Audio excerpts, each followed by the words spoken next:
gusto esta noche de Café con Mariloli poder recibir y platicar a Carlos Carsolio. Carlos, ¿cómo estás? Hola, muy bien, Mariloli, buenas noches, gracias. Muchas gracias a ti por aceptar este programa, esta entrevista, y pues vámonos a conocer toda tu historia. Tú naciste en la Ciudad de México, ¿y dónde estudiaste? Cuéntame esa parte del estudio. Pues mira, tengo la fortuna de que siempre me ha gustado estudiar. Era de esos niños raros que les gustaba hacer la tarea. Me encantan la ciencia y bueno, tuve la fortuna de tener muy buenas maestras en la primaria, en una primaria llamada Pascual Ortiz Rubio, una escuela pública allá en Ciudad de México, y bueno, después una secundaria pública también, que ahora se llama Unión de Repúblicas Soviéticas. La vocacional la estudié en el Poli, en una de las escuelas técnicas más exigentes, que es la Wilfrido Massieu.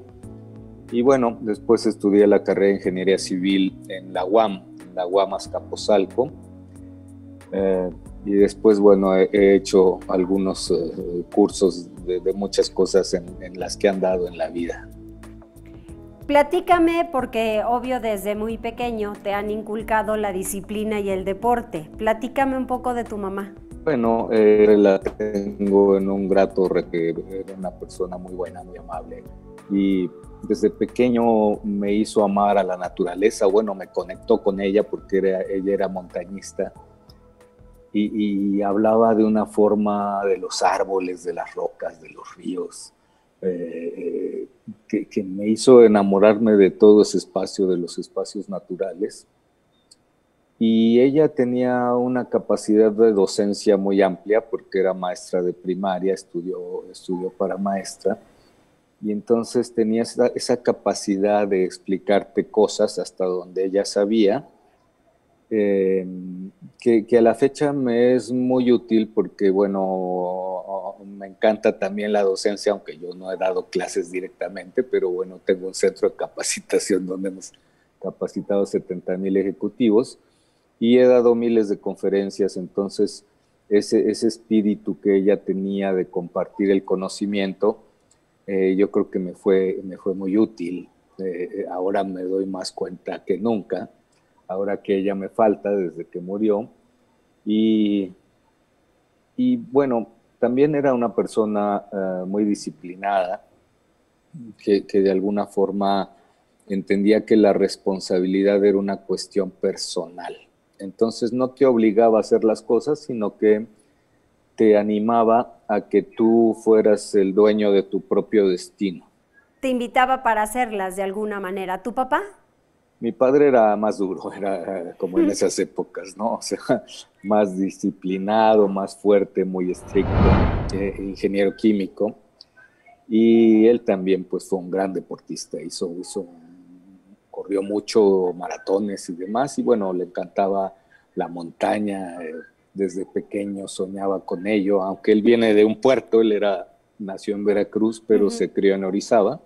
Y ahí en Orizaba está lleno de cerros y montañas, y bueno, el pico de Orizaba, y entonces soñaba con eso y algún día llegó a subir el pico y bueno, hizo mucho alpinismo en México y en Sudamérica y en Europa.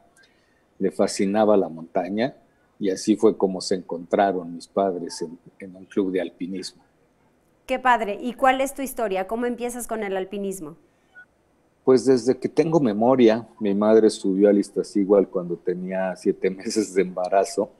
Luego nací yo y después, bueno, somos 7 hermanos y hermanas. Y mi madre decía que yo aprendí a escalar antes de caminar. Entonces, desde pequeño me encantaba estar trepado en los árboles y en las piedras y me subía a ciertos lugares ahí a pensar y a ver y a sentir. Entonces, mi pasión fue la escalada en rocas pequeñas, en lo que le llamamos boulders, que es todo un arte, ese tipo de escalada, y que lo fui avanzando y después me atrajo mucho cuando las cosas se ponían difíciles. Por ejemplo, si las rocas estaban húmedas, había llovido o estaba granizando, pues se ponía más interesante todo y es un arte distinto. Y otro arte aún más sofisticado es el de la roca deleznable, es decir, la roca que se rompe, porque aprendes a balancear tu peso y entiendes cuándo se va a romper un pedazo u otro. Y hasta años después me di cuenta lo útil que fue ese aprendizaje, porque me permitió muchas escaladas muy difíciles en la roca podrida, la roca deleznable, la roca que se rompe, que, bueno, la mayoría de las montañas difíciles, que Sí. fue mi especialidad, pues están llenas de roca que se rompe. ¿Cuál es tu consentida? Mi consentida de las montañas no tengo. Hay muchas, todas son bellas, no hay montaña fea, todas son hermosas. Y bueno, hay algunas en lo particular que me dan muchos recuerdos y satisfacciones, que más que nada son las montañas verticales, las montañas de alta dificultad técnica. Una de las más bellas es el Cerro Torre. Es un pico, es un colmillo granítico que se encuentra en la Patagonia, en Argentina. Y bueno, hay otras muy bellas. La pared más grande del mundo para mí también es una de las más bellas, que es la cara sur del Nanga Parbat. Es un abismo descomunal que mide 4.600 metros y que, bueno, solo tiene 4 ascensos en la historia. Nosotros hicimos el segundo ascenso en el 85 y, bueno, eso es una escalada que nadie ha podido repetir a la fecha. Dices nosotros, ¿con quién fuiste? En esa escalada éramos 4, 2 polacos, un canadiense y yo. Bueno, un polaco canadiense y yo. Y bueno, era un equipo muy compacto, muy eficiente, con gran compenetración, que era liderado por Jurek Kukuczka. Jurek ha sido, desde mi punto de vista y el de muchos otros, el mejor alpinista de la historia. Y yo tuve la fortuna de que me tomó como pupilo. Fui su aprendiz, él fue mi gran maestro en lo que era el alpinismo de alta dificultad. Y bueno, tuvimos una enorme amistad hasta que él murió unos años después. ¿Qué aprendiste en ese momento? Pues mira, el Nanga Parbat fue una escuela de muchas cosas. Yo era muy joven, tenía 22 años.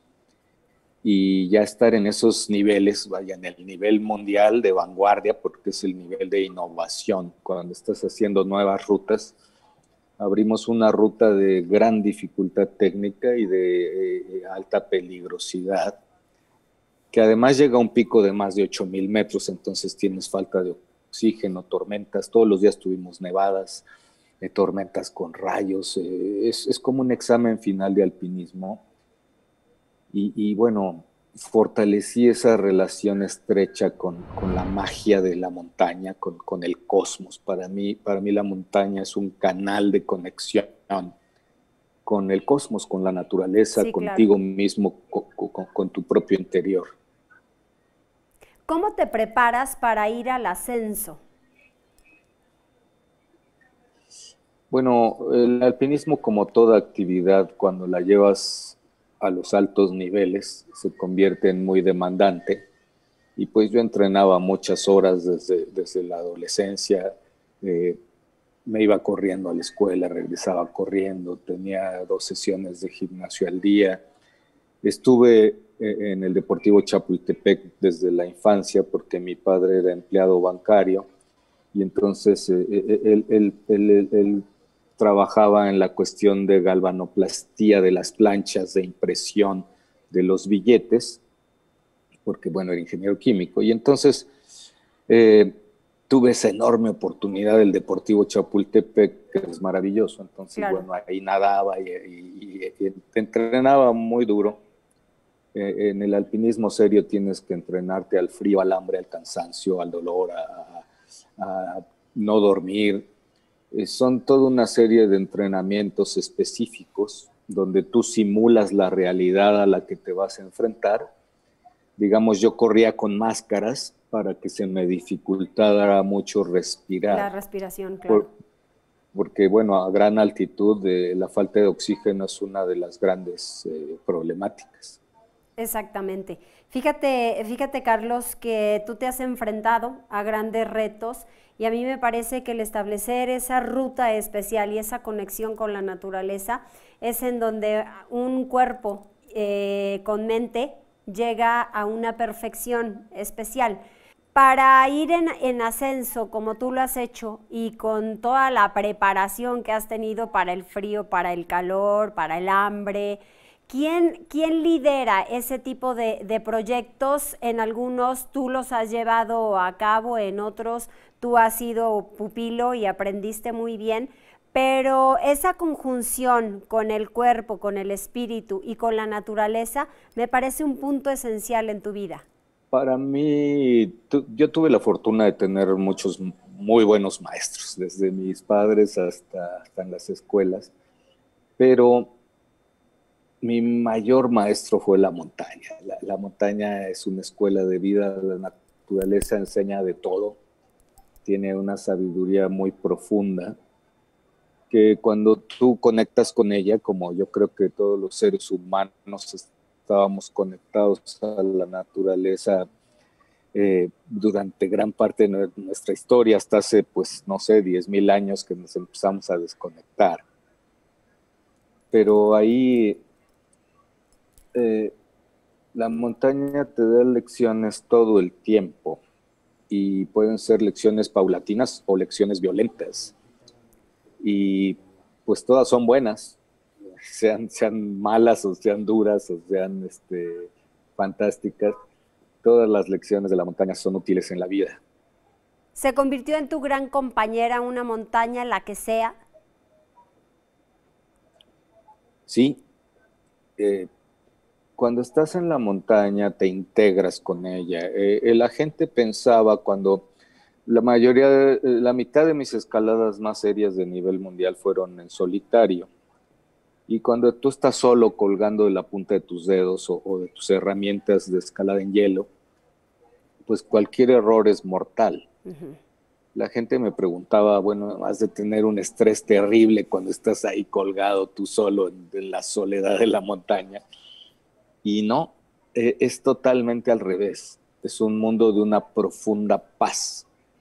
Es una armonía, es una concentración, es una entrega, es una integración. Es como estar en equilibrio en la cuerda floja. Claro. Requieres un balance, requieres un enfoque.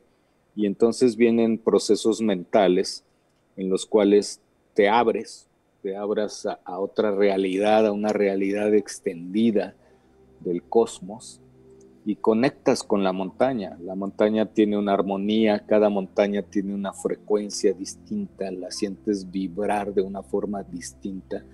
Cada montaña tiene una personalidad particular. Fíjate, y ese es...